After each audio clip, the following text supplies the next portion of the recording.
I've helped coaches pull in over 200 leads from YouTube without chasing trends. In this video, I'll walk you through the 28 mistakes that quietly kill most channels and how to fix them so your channel actually grows your business instead of wasting your time. Let me start with the biggest mistake I've seen everywhere, and it's chasing the wrong numbers, chasing the wrong metrics.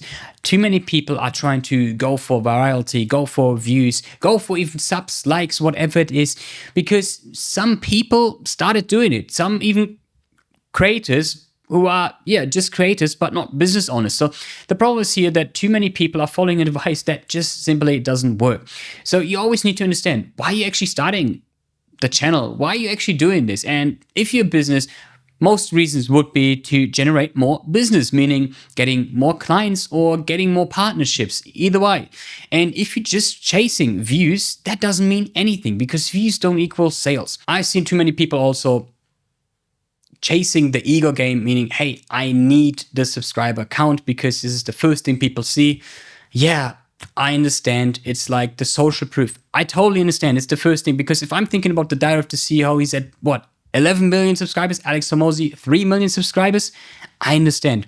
But at the end of the day, it doesn't matter because if people are not coming back, you have nothing. And the most important thing, if people like the subscribers are not turning to clients, well, then you just got empty internet points, but no clients and no money. And usually you can't pay your employees with subs. And a big problem comes then also with how everyone thinks that content is a funnel, but content is not a funnel how everyone is teaching you. That's it. For example, if you're having, everyone thinks like it's going from shorts and then to clips and then to long form views. But I have real data of our clients showing that it's not even more than 2% coming from the shorts features. And you just simply chasing empty views with zero action, like zero results. And that's a huge problem.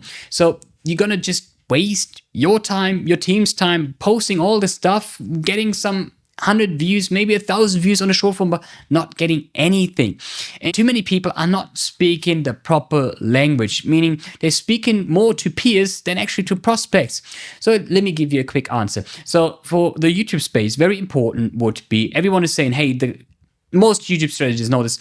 One of the most important things on YouTube are title and thumbnails.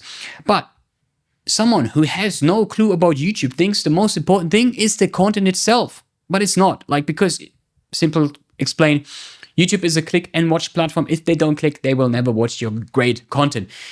But if I'm just saying, talking about this, like why you need to pay attention to title and thumbnails, you as a business would never pay attention. So I need to wrap it up in, like, we call it like dipping the carrot into chocolate, so that you are getting actually interested, that you are like, hey, here's how to get more views if you're stuck as a business, if you're stuck at 50 views, for example. And I'm going to tell you, okay, you need to focus more on title and thumbnail and make it more clickable, use persuasion, psychology, all these things. But if I'm just going to tell you, hey, here's how to make your title and thumbnail better, I'm only going to attracting people who know the importance. And truth is, most of the times we're speaking more to a problem-aware audience, which is like they're aware of the problem, but they don't know how to solve this. So that's a huge problem. Another big thing I see are people, they especially have been on the platform for a long time, is the so-called carnival channel syndrome. So I need to wrap here my country where I'm currently living in Brazil. And what I mean is, like, if you check Brazil, it's super cluttered, super colorful, all over the place, and you don't even know where to look at. The same thing happens with too many channels, meaning it's, for example, it's a business channel, and then they trying to do something different, trying to ride the wave of something trendy. So they start talking about AI and all different AI stuff, and it's going up. And then they're going to talk again about AI because it went well. And then they're trying, okay, let me talk a little bit of lifestyle and talk about my relationship and 50 different topics. So what's going to happen is all your audience is going to be confused. Even the algorithm isn't going to confuse because you talk about 50 different things. No one is really coming back. And then from a carnival channel, you're kind of transforming slowly then into a zombie channel like The Walking Dead. Like millions of subscribers who came back for one, like who came for one video, say, hey, this is super cool, but never coming back because it's just not resonating. So huge problem here. So stick to your niche. That said, a huge problem is also the strategy misalignment. Too many people starting content without even knowing why they're starting. It's like, yeah, Gary Vee said it. Like, everyone is doing content. My competitors are doing content. Everyone said if you're not doing content, you're going to be left behind. Okay, but what is the true goal? And as I said in the beginning, if you're just chasing vanity metrics, yeah, you're chasing the wrong stuff. Like, you're chasing some random internet points, which just doesn't get you anything. So be very, very mindful of what is the goal. The goal can be for everyone different. It doesn't always need to be directly leads and clients directly from YouTube. Can be. Then obviously views will never be the goal, very importantly.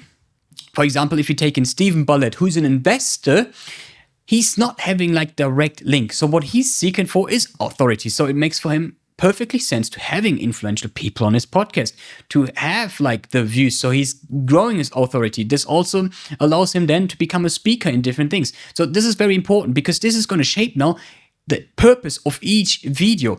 And this is also then for the clear goal that too many people are just jumping into content without even knowing why. They're just following blindly because everyone is doing so, and Gary Vee and Alex Hormozi and all these big people are doing it, so why shouldn't I do it?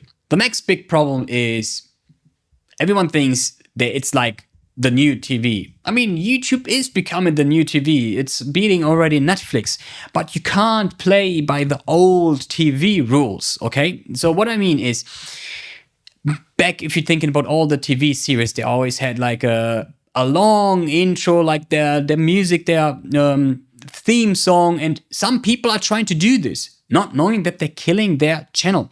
Because you need to understand that the internet is super competitive. We're having here 10 channels, and just with one click, they can click again on the home feed, and YouTube is serving them again 12 videos. So, for example, you need to be very, very crisp with your intro. That's sad. If you're just thinking about Netflix, how Netflix is changing the TV as well, or were one of the first ones, you always have to skip intro button because no one cares again seeing the same intro for the 10th times in a day for the binge watchers. So that's why keep it very, very short. No one cares as much about your logo and your intro as you do, unfortunately. Everyone is selfish. No one cares, unfortunately, about my cool theme song I developed. When we not just copying TV, it's also like then copying the big creators. What I mean, as I was talking, Gary Vee, Alex Hormozi. The problem is that, for example, Alex Hormozi, I don't know about Gary Vee exactly, but Alex Hormozi has a content team behind him with $180,000 per month. This is not something I can afford. Not a normal human, like normal business can't really afford. Like, yeah. So if you're trying to do the same quality, same quantity at Alex, it will never work.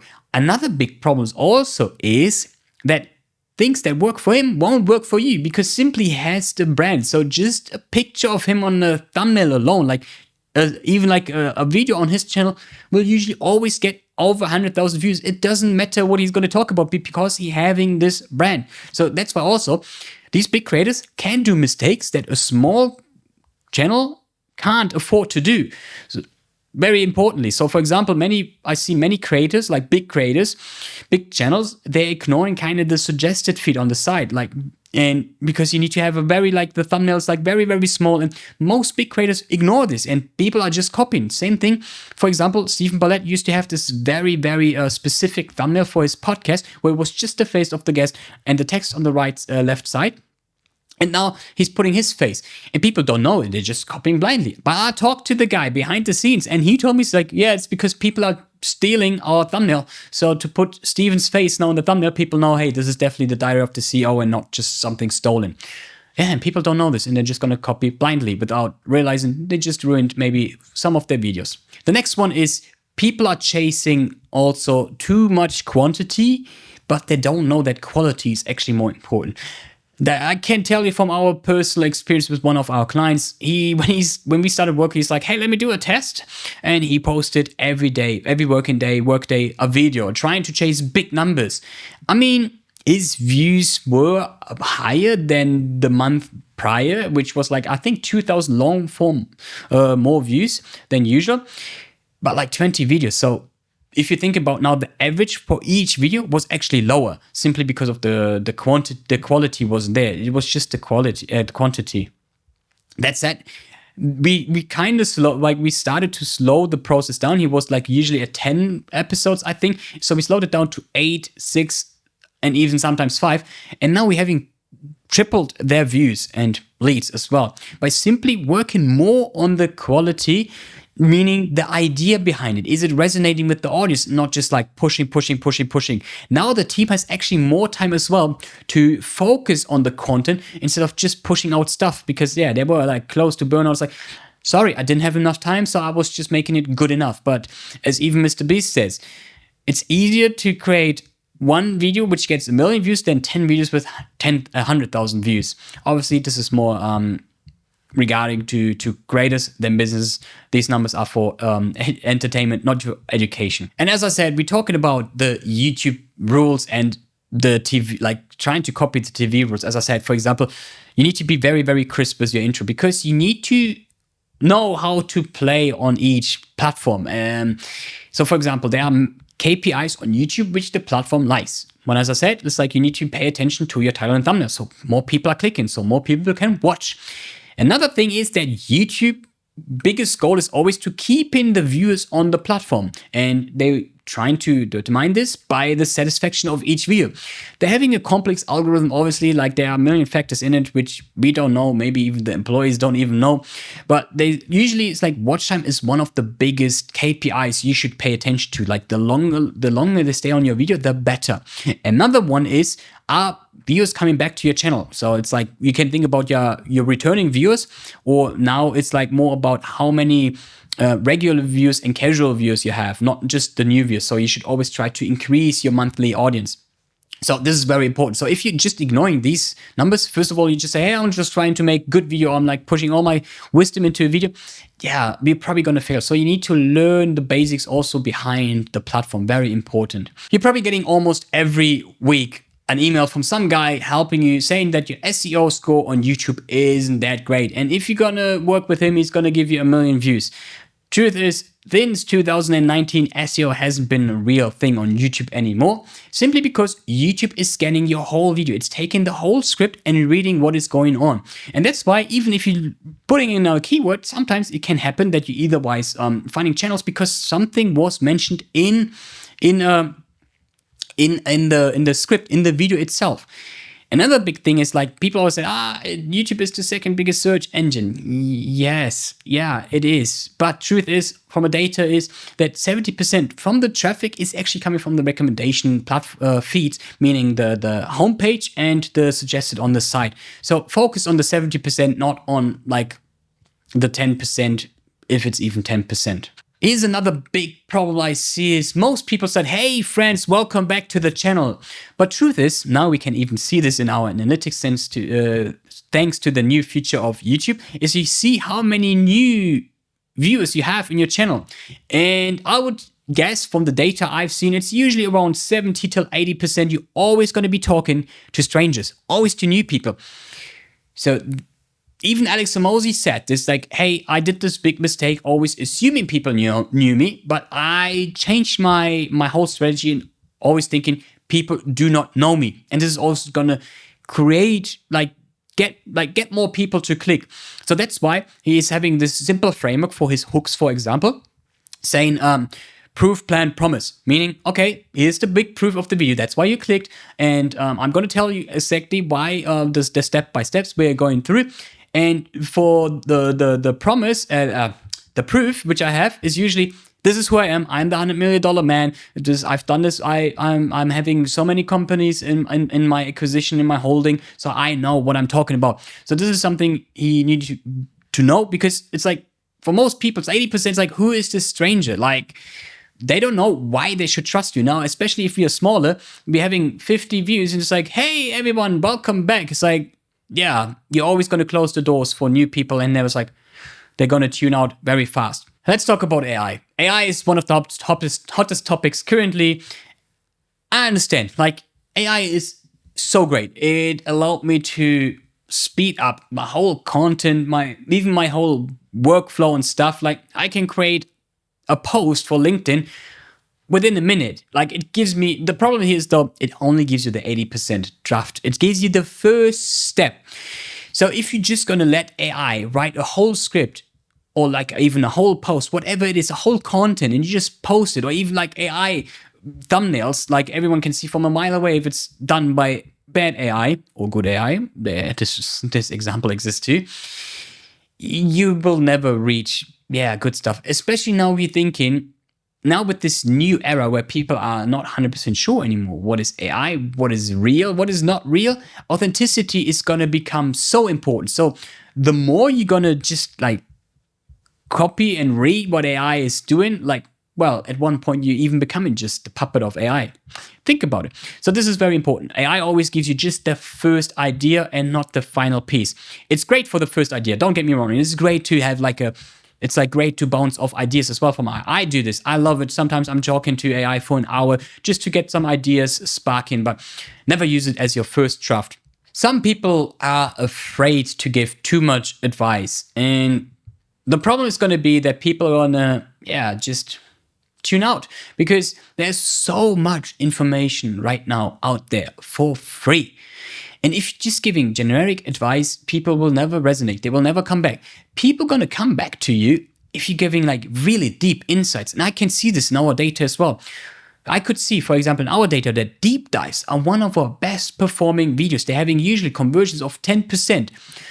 That's an average on YouTube, like conversion from like clicking the link in the description usually has a 0.1%.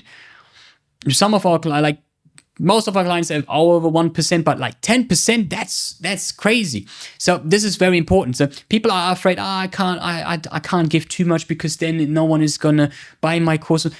No, that's not true. Because Alex Hormozi started doing this actually. It's giving away the secrets and selling the implementation. That's gonna make you special. So I will give you my whole strategy. Go try to do it yourself. I'm pretty sure you're gonna try and say, man, this is actually more complex than I thought. And there are some things I don't know how to actually do. And then you're gonna come back to me and say, hey, can you please implement all you do? You did a great job. And the other thing is now, if I'm giving all my best sources out for free, you think like, wow, if this is the free stuff, now imagine the paid stuff. What I'm even gonna do more for you. If you're a paying client, I need to keep happy. So think the same thing about your content, your clients, your audience. So the more you give, the more they're gonna feel, they're more gonna feel like you are the right man, because you proved already, okay, this is how it works. I did this with this case, I did it with this case and this case. So you're having also the proof, and you show that you are the go-to man, and you're also not afraid to give all your secrets, because at the end of the day, they can't really copy you totally, like your whole brain. They can't just copy it and implement it completely. But if they want to waste time, go on, try it. I've seen so many channels, they scream corporate at me, and it's like they're having too much company branding. Like you see everywhere is the logo, very big. It's the most important thing. Like first of all, you ruin your CTR by people clicking on your videos. But the other problem is, think about the human psychology. Why do you think Nike is trying to get so many ambassadors? Why do you think they created Air Jordan, like the biggest sports deal in the world? Simply because they understood people connect to people. So if you're having company, don't call it like a company channel. Don't call it like the big company channel. No, call it maybe like your name, for example, my name, David, and then behind you can use your business name. I don't care, but in the beginning, try to use your face. You're the person, you're the face of the company, and people are going to connect to you more. And especially if they know, hey, the CEO is sitting in front of the camera. Cool, trustworthy. I wouldn't like it if there was sitting an intern who I might not trust, because what does he know? Jab, jab, hook is a famous quote by Gary Vee, and not too many people are following this one.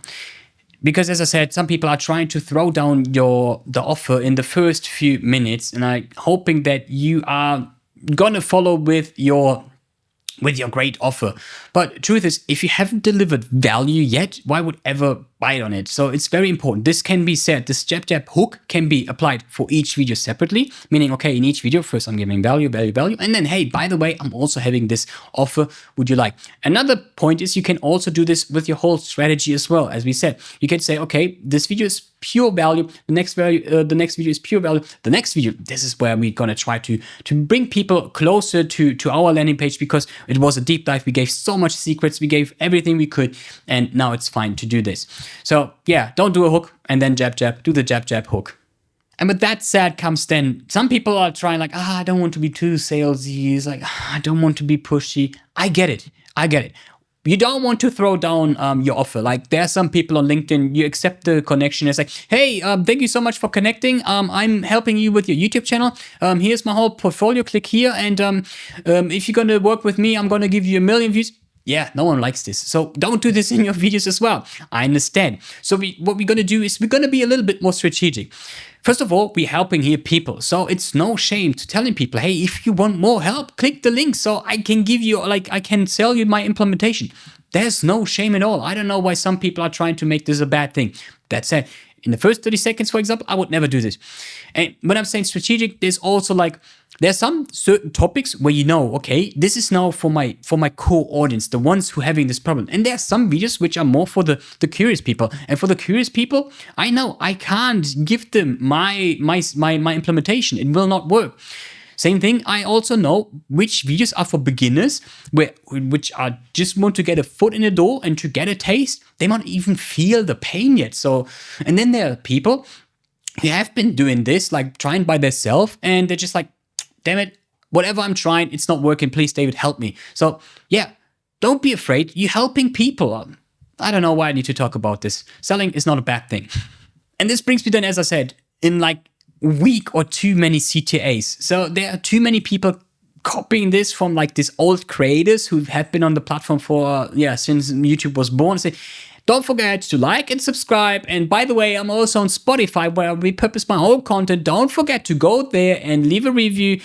And by the way, please follow my Instagram and LinkedIn so I get more internet points. Like, first of all, again, vanity metrics, it won't change anything in your life. It won't change anything in your business. Yeah. And another thing is, it's too much. So I've seen also like people having like a description full of links like, hey, here's my webinar, here's my freebie, here's my Spotify, here's my LinkedIn, here's a playlist, which you should watch too, and the next video as well. And people are overwhelmed. Oh, sponsorships as well, don't forget this. And hey, I'm using this camera, I'm using this microphone. So I can make maybe $1 if you click the link. Like, wow, congrats. So it's the same thing if you go in to the grocery store and say, hey, can you also bring me bread? Can you bring me butter? Can you bring me a drink? And then you, at the end you're like, what did he even ask for? I think it was bread. Maybe it was cereal. I never asked for cereal. So yeah, try to make it very, very specific. That's why we always use the rule of 1. It's so much easier then for people to follow. But that said, yeah, if you have sponsorships and you have a deal, obviously you need to leave it in the description. But that said, it is another story. Let's go back to a little bit to the YouTube strategy. As I said, one of the biggest YouTube KPIs is like the watch time, obviously, but also the binge watching, as I said, like people coming back. So some people say, okay, thank you for watching, ciao. Okay, and that's it. It's like, it's almost like selling. It's like, you don't do a follow-up. So it's very important, as I said, to keep the people in the loop. But not just for the YouTube KPI. Obviously, there's also a psychological idea behind it. It's trust. The longer a person stays with you, the more trust they build. So it doesn't even matter if they watch a video, because if I'm going to see Alex Hormozi on like from a mile away on the strip on Vegas, I'm going to recognize him because we build in these parasocial relationships, because I watched so many videos of him and I read his books and audiobooks and whatever he has.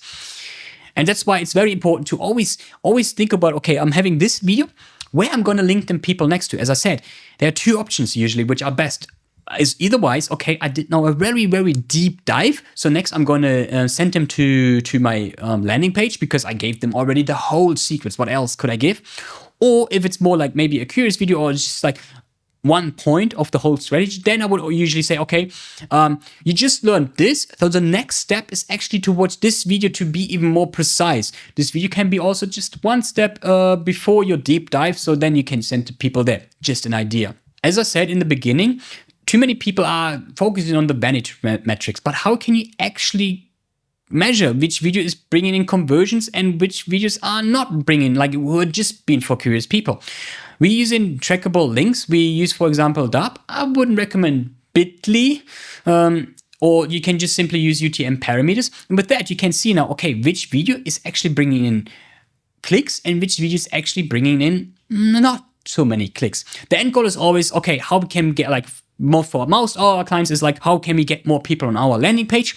There are two levers we can pull. It's either way how we can increase the views while the same clicks. So that if you obviously put up the views up, the clicks should go up.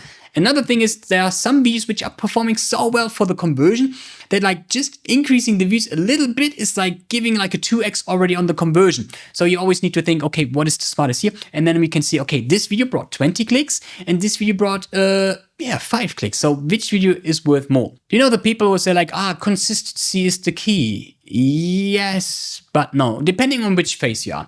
So if you're in the real beginning, also like even I been on YouTube for many years and helping different businesses as well. For our young channel, yes, consistency is important to get data, to get also that the algorithm is getting data, usually not a word I like to use, algorithm, and just to gather data and just to get in the rhythm. But there are too many people, they're having over 1,000 videos, 500,000, 2,000, and they're not growing. They're having like maybe lots of subscribers, as I said, like it's like a Walking Dead channel, but no one is ever coming back. And that's the problem if people are too obsessed with consistency, and as I said, they're too obsessed over the quantity rather than the quality.